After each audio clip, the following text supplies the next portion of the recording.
como se faz uma feijoada, hein? Será que é só botar o feijão de molho e não se preocupar com mais nada? Não, né? Até quem nunca fez já viu a carne salgando, a cebola e o alho sendo picados fininho, o cheiro refogado tomando conta da cozinha. Mas não só. É pensar em feijoada que vem a lembrança da cerveja gelada, do samba tocando ao fundo, das risadas, do burburinho.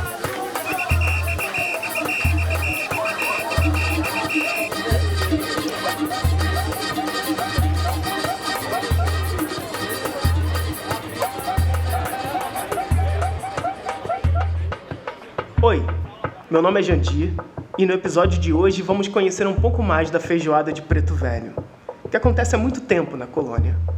Passando de geração em geração, reunindo um monte de gente no 13 de maio, a feijoada carrega muitos segredos e histórias, para além daqueles ingredientes todos que vão na panela. Mas vem cá, quem é que bota a mão na massa para fazer uma feijoada acontecer? Quais foram as mãos que fizeram as primeiras feijoadas? Não só pela voz, mas também pelas mãos, de quem come e quem faz, essa comida tem história para contar.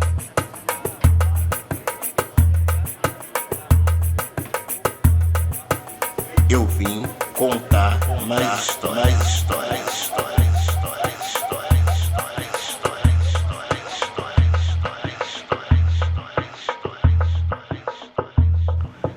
Eu disse que meu nome é Jandir, mas não me descrevi para vocês, né?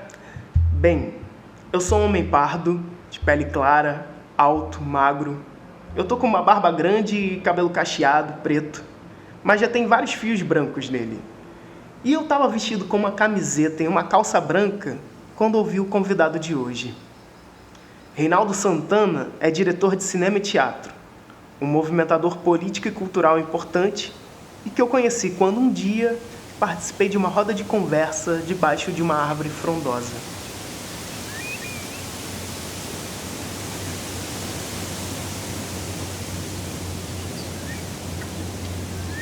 Estávamos na parte mais antiga daqui da colônia, rodeado por árvores, prédios em ruínas, num dia ensolarado. A gente estava ouvindo histórias antes de começar as gravações desse podcast.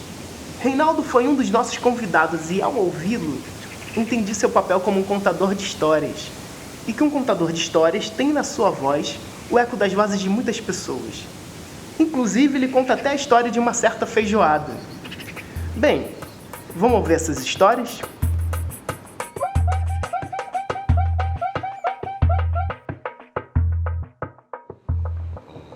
Um bom dia, boa tarde, boa noite para quem estiver aí ouvindo, mas meu nome é Reinaldo Santana, esse é meu nome cristão. O meu nome africano é Onwazé, aquele que guarda o segredo dentro da palha. Não preciso dizer, eu sou um homem negro, uso dreads longos, grisalhos, tenho barba, uso óculos, estou vestido de cinza, bem claro, cinza bem claro, sou gordo e estou aí para começar essa conversa.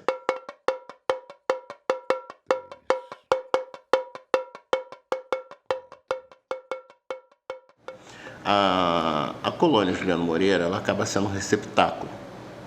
Você tinha tupinambás ainda, que eram os donos da terra e que aqui era o útero da mãe d'água, onde as mulheres tupinambás vinham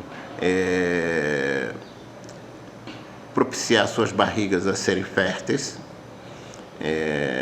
e também os velhos vinham morrer. Você tem duas grandes famílias bantus aqui. É claro que a escravização foi uma escravização seleta, foi clínica. Eles trouxeram pessoas que poderiam desenvolver o território. Ponto. Então, eles se juntam com o Tupinambá, que tem a mesma relação, e começa a surgir essa população aqui nesses engenhos do Arroio Pavuna, da Fazenda do Télis, que faz esse conglomerado da colônia.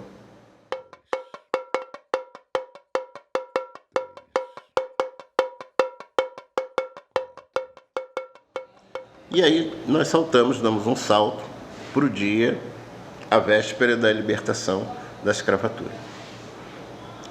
Quando se lavra o termo que essa libertação da escravatura é uma libertação, eu digo para inglês ver, porque você não faz uma reforma agrária, você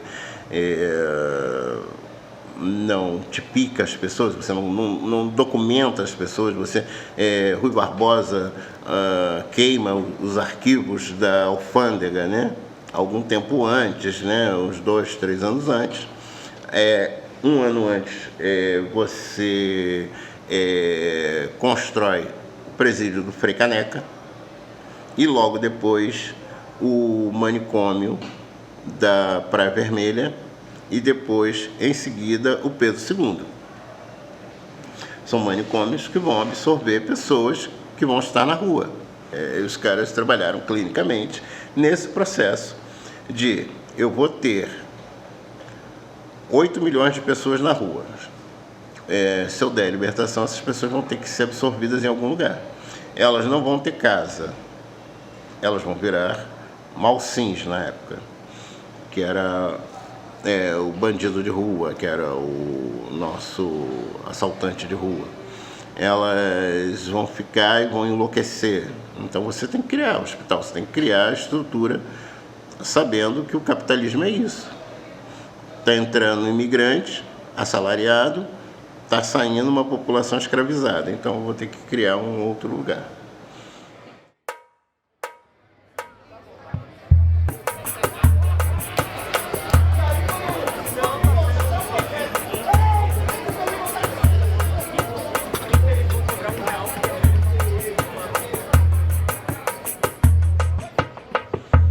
E aqui, eles, 48 horas antes, eles descrevem, termina de lavrar a Lei Áurea, e o Telles manda que um dos seus funcionários, que já não era mais escravo, viesse aqui para avisar que todos estavam libertos e fizesse uma festa. Claro, eu sou o senhor de escravos e resolvo trabalhar na libertação. Eu tenho que fazer, e aí a gente trabalha com marketing positivo, eu tenho que se transformar no santo para essas pessoas. Como é que eu vou ser o santo para essas pessoas? Eu vou dar um feriado. É o que todo governador, prefeito faz, quer se virar santo, dá feriado. E ele deu um feriado, que foi essa festa, que culmina no dia 13 de maio. Porque foi o tempo certo de se elaborar a grande feijão, a grande panela, que na realidade a gente não tinha o nome feijoada nessa época não, era grande panelada, né? Era panelada, cachupa, tinha esses nomes africanos realmente. A feijoada é uma junção de nomes africanos. E faz-se um grande feijão, uma grande festa com jongo, com ukulele, com tudo, aqui, no dia 13 de maio. Então, quando essa feijoada repete a cada ano, ela repete numa celebração desse momento.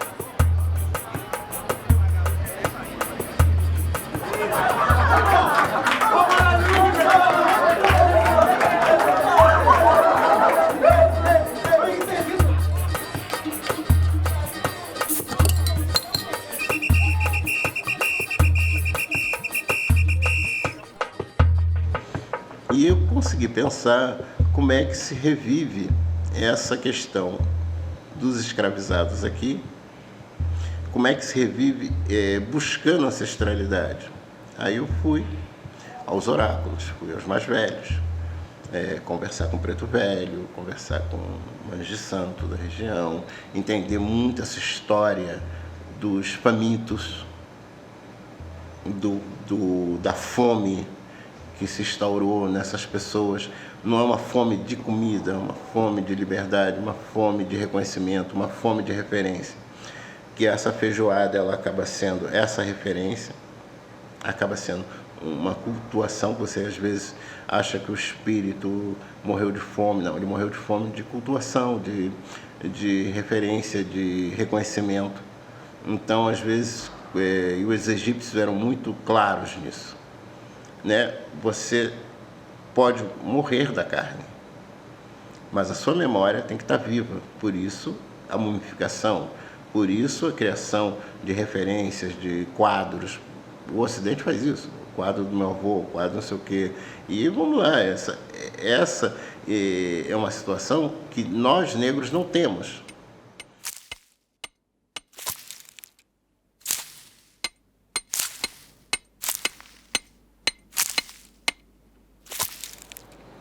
E quando chegam os primeiros funcionários para fazer a colônia, para construir a colônia, eles absorvem essa mão de obra que está ali.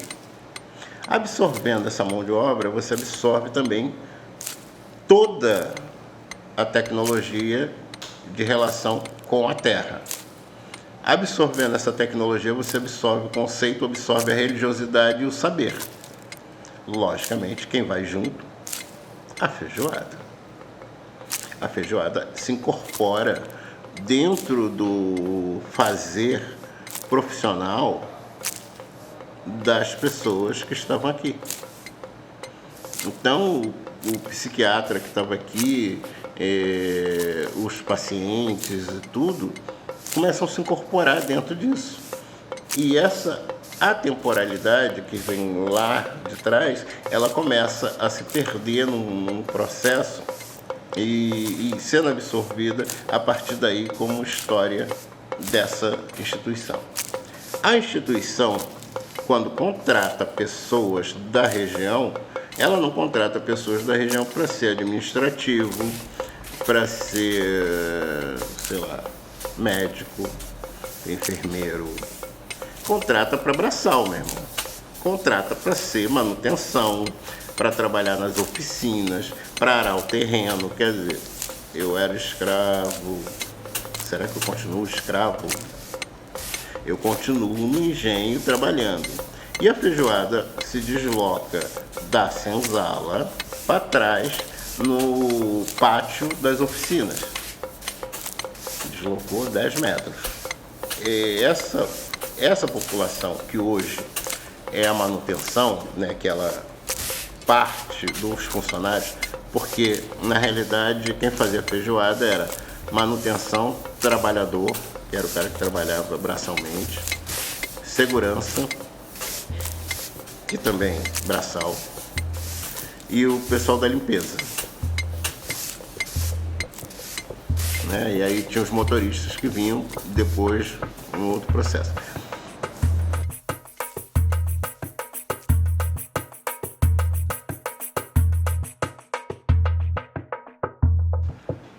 Hoje conhecemos uma feijoada organizada pelos trabalhadores da manutenção, mas que contava com muita gente. Funcionários, familiares, pacientes, gestores, moradores, que se juntavam para partilhar desse prato. Uma comilança, acompanhada por pagode, jogatina, e que passou por diversos guardiões. Zé Macaco, Júlio Miritino, Nelson, Cosminho, Damião, Aires, entre tantos outros que trabalharam e trabalham aqui, transmitindo a tradição. E para que essa festa permaneça, bem, temos as panelas, a música e temos as histórias que vão sendo contadas, né? Tudo zelando pela permanência de um tesouro que não é material e que por isso não pode ser guardado num cofre, que não cabe num só livro, que é por si só como uma grande biblioteca, mas feita de cheiros, sons, risadas e de feijão.